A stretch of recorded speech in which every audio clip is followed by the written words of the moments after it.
Thank you very much to all our colleagues, I think particularly to Sophie and the team for bringing all of this important evidence together. And as an evidence-based organisation, we then have the challenge to move forward and to say, how do we move this into action in the countries? But I think that we have a tremendous opportunity, particularly because much of the data has come from these country studies. So the people working and who have contributed to this series is not only the people that you see on the published papers, but as Sophie rightly said, as Kazi has said, it is actually all the people in the countries that have contributed to this. And I think that this, having an action plan at the same time as having the evidence, is really a tremendous way forward. It allows us to take that next step. So, just to highlight where we are in terms of countries with the largest burden of pneumonia and diarrhea deaths. The 15 countries with the largest burden has already been said, Asia and Africa, and those particular countries are highlighted in red there, that contribute to 85% of pneumonia deaths. Then in blue we have the countries with the largest burden of diarrheal deaths. And you'll notice that most of these countries, not all, but the vast majorities of these countries, are the same. So when we put these together, we actually have a clear picture of the countries that contribute to the highest burden of pneumonia and diarrhea mortality. And these 13 countries that have the joint burden are almost 80% of pneumonia and diarrhea mortality. So we can somewhat focus, as well as looking more broadly, at where our action needs to be. We have come together as a global community under the leadership of Ethiopia and India, with UNICEF and USAID, to have a target looking towards the post-MDG agenda, which is a more equity-based target, a target of less than 20 deaths per 1,000 live births for under 5 mortality by 2035.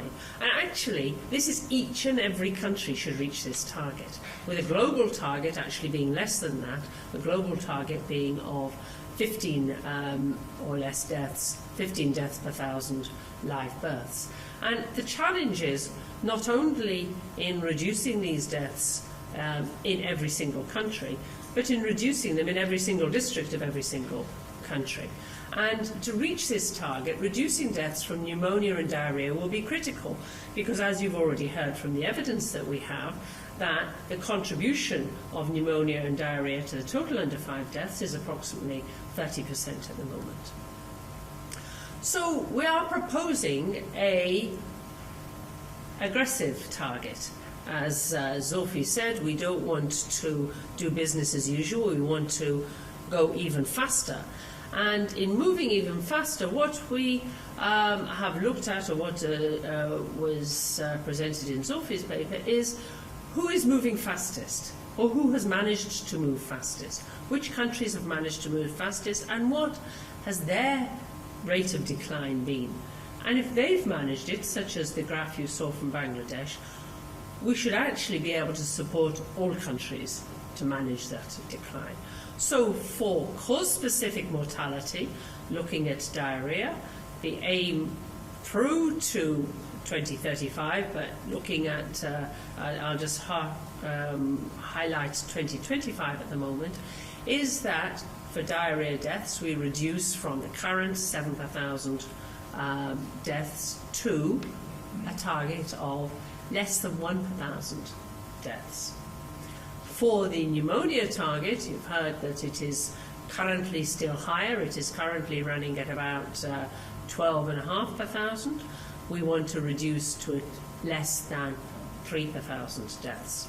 And we aim that as we move further towards 2035, we actually virtually eliminate deaths from pneumonia and diarrhoea. So we have some golden opportunities for further acceleration. You've heard the key evidence behind the interventions. We have new products and technology. We do have new vaccines. We have zinc, but it's very few countries have scaled it up. We overall have increased financial resources, because when we look at financial resources for vaccines, financial resources for water and sanitation, we actually, even if we haven't necessarily all of the financial resources in one pot, we have a number of pots that can be brought together. We have integrated service delivery, both at facility level and at community level, and it is more and more recognised that integration of this service delivery is actually absolutely critical. And we have a health system approach which actually looks at the system as a whole rather than a system in fragmentation, i.e. who are the health workers, at what level, can we shift the tasks, can we move forward. So we have these new approaches to reinvigorate and accelerate progress. As I've already said, the new vaccines, the improvements in case management, the short course antibiotics for non-severe pneumonia, and now we have evidence that we can actually treat severe pneumonia even with oral amoxicillin, and therefore that makes it much more accessible to community level treatment, rapid children. And if any of you in the audience have had your child with pneumonia, you will know that you want to get that antibiotic into them as quickly as possible. You don't want to sit and wait for 6 hours, 12 hours to get to the facility. And we have new evidence, importantly, on other preventative modalities, such as introduction of indoor air pollution. And a meeting I was at yesterday looking at indoor air pollution, and 50% of the world's people currently still cook on open fires, whether it be wood, whether it be charcoal, whether it be cow dung. 50% of the world's population. In countries where there is, not beautiful sunshine all of the time, the effect on the children in terms of the smoke inhalation is tremendous. Hand washing, access to clean water, to be able to hand wash before eating rather than after eating, and the whole issue of transmission of infection through hand washing. We also have put together these steps in strengthening global and national leadership. And this diagram is a number of the key opportunities that we are pulling together under the Global Strategy for Women's and Children's Health, launched by the Secretary General in September 2010. The key issue, or the key area, being countries' leadership and implementation, and we're increasingly seeing countries taking on that leadership as we move towards the 2015 deadline for MDGs. But countries in the most affected countries, the leaders of countries in Africa and in Asia, are saying, we do not want to stop at 2015. We want to continue because we're now on a fast train. We want that train to continue. We don't want to stop at the station when it comes to 2015. We really want to continue moving. And we have a number of key initiatives. In the centre there you see a Promise Renewed, which I've already talked about, Born Too Soon, and we can talk later about a newborn action plan, but looking at issues around newborn, the family planning, so pulling all of this together. A decade of vaccines, bringing these life-saving vaccines, the new vaccines, to the most poor countries. Innovations, Commission on Life-Saving Commodities, looking and saying, why has Nigeria only got one production company for zinc? whereas Bangladesh, around the corner, has got to 10. How can we actually increase the number of companies producing these life-saving commodities in the poorest countries and disseminating them? What can the private sector do for the people in the country, in the public sector? And that is actually critical. And then information and accountability, and I think, as Kati said, we all must be accountable. So when we're looking at accountability, what is the different mechanisms for accountability at each and every level? Not only, globally, but country level, and looking at all levels of accountability. In this paper and in the action plan, we're addressing global drivers of mortality, and I will come on to the specific interventions, but I think the issue at the top, which you probably can't see very well from where you are, but it is in the paper, is economic growth of low and middle income countries. And I think that what we need to recognize is that whilst the global economy in the north is shrinking, the global economy in many of our countries in the African region, in the Southeast region, is actually still increasing. And with the growth in income, then we need to make sure that health is part of that growth in income. So improved housing, water supply, maternal education, critically, nutrition, care-seeking behaviour with that increased education and nutrition are actually extremely important dimensions of the changes that need to take place. And then within the areas of what we need to address, protecting, preventing, treating, and I will talk a little bit more about those in the next slides. So critically, fostering intersectoral collaboration is extremely important, and I think that what we have tended to do in the past is to beaver away in our own areas rather than saying, how can we collectively as a community and a broader community really come together to make a difference. So a multi-pronged approach is necessary, and as we've heard very eloquently in the previous papers, there are multiple pathogens, there's no single intervention, but we have multiple interventions which are complementary and are often not currently implemented in a coordinated fashion. So we need to see how we can have better coordination between existing programs, and this can actually lead to synergies and efficiencies to maximize the benefits of the individual interventions.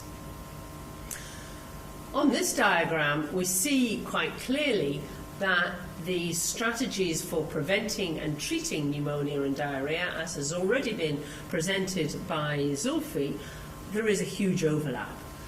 There are obviously some interventions that are specific to both diarrhoea at the top, pneumonia at the bottom, but on the whole, our protection from breastfeeding, from adequate complementary feeding, bearing in mind the first 2 years of life is the most you're most likely to die in the first 2 years of life. The prevention from some of our routine vaccines, hand washing with soap, prevention of HIV, and in fact prevention of malaria, which is another a cause that both affects diarrhoea and pneumonia. Treating, particularly the behaviour changes around improved care seeking and providing treatment closer to the home, continued feeding during treatments. These are all areas that are affecting both pneumonia and diarrhoea and need to be recognised as so. So with all of this background, we have at the same time as developing the evidence, been putting together the integrated global action plan for the prevention and control of pneumonia and diarrhoea, and having a framework of protection, prevention and treatment that comes together. So looking at these components, the nutrition components, which are absolutely critical, issues around also vitamin A supplementation, the prevention of vaccines, plus our water and sanitation actions, plus our issues around HIV and also issues around malaria, and then our treatment, and having a holistic approach. And we have Gavi, we have WASH, we have, pulled together so that the message is, if WASH has a message, they say not only hand washing, but you need other aspects of prevention and you need treatment. If Gavi gives a message on vaccines, they're not only saying introduce vaccines, but they're also saying have a holistic approach. And I think that this integrated approach is different than previously and will be able to lead us to the changes that we need. We have in the paper and in the plan a 5-step process that can be used to translate the evidence into policy and action, understanding the disease epidemiology and intervention packages. And many countries are not aware of the rates of diarrhoea and pneumonia, the numbers of cases and the numbers of deaths from diarrhoea and pneumonia in their countries. So bringing this to attention of policymakers, understanding the health system context, as I've already explained, and was explained very eloquently by Kazi in terms of what are the issues that are stopping scale-up, understanding existing investments and barriers, who is investing in what, and importantly, what is the public-private link, because in many of the issues around scale-up, we are looking at issues around production and availability, and we keep coming back to our Coca-Cola example. If Coke can be there, why can't ORS, And I'm sure all of you who've been to the remotest corner of the remotest village, now it's not even only Coke that's there, it's a mobile phone.